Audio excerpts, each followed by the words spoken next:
সঠিক তথ্য ও উপাত্তের গুরুত্ব এবং জাতীয় উন্নয়নে পরিসংখ্যানের অপরিহার্য ভূমিকা তুলে ধরার লক্ষ্যে বিশ্বজুড়ে পালিত হচ্ছে বিশ্ব পরিসংখ্যান দিবস। একই সঙ্গে দেশে পালিত হচ্ছে জাতীয় পরিসংখ্যান দিবস 2025। প্রতি 5 বছর অন্তর বিশ্ব পরিসংখ্যান দিবসটি পালিত হয়। জাতিসংঘের উদ্যোগে এই বিশেষ দিনটি পালনের মূল উদ্দেশ্য হল জীবনযাত্রার মান পরিমাপ, উন্নয়ন পরিকল্পনা প্রণয়ন এবং সরকারি বেসরকারি পর্যায়ে গুরুত্বপূর্ণ সিদ্ধান্ত গ্রহণে পরিসংখ্যানের প্রয়োজনীয়তাকে স্বীকৃতি দেওয়া।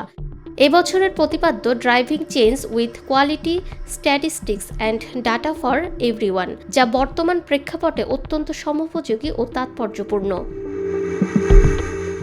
মানসম্মত পরিসংখ্যান নীতি নির্ধারকদের সঠিক সময়ে সঠিক তথ্য সরবরাহ করে, যার ফলস্বরূপ উন্নত এবং কার্যকরী নীতি তৈরি করা সম্ভব হয়।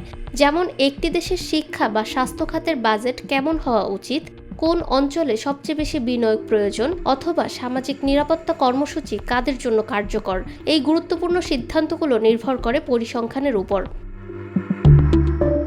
বর্তমান বিশ্বে তথ্য প্রযুক্তির বিপ্লব চলছে। প্রযুক্তির অগ্রগতি, বিশেষ করে বিগ ডেটা, কৃত্রিম বুদ্ধিমত্তা এবং মেশিন লার্নিংয়ের যুগে পরিসংখ্যানের ভূমিকা আরও বেশি বিস্তৃত ও চ্যালেঞ্জিং।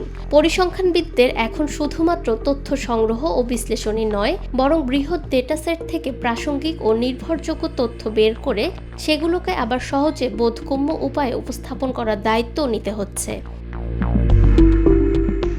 বিশেষজ্ঞরা মনে করেন সুশাসন প্রতিষ্ঠা, দারিদ্র্য দূরীকরণ, জলবায়ু পরিবর্তনের প্রভাব মোকাবেলা এবং টেকসই উন্নয়ন লক্ষ্যমাত্রা অর্জনের জন্য নির্ভরযোগ্য পরিসংখ্যান অপরিহার্য। একটি দেশের স্বাস্থ্য, শিক্ষা, অর্থনীতি এবং সামাজিক পরিস্থিতির বাস্তব চিত্র তুলে ধরতে পরিসংখ্যানিক উপাত্ত মূল ভিত্তি হিসেবে কাজ করে।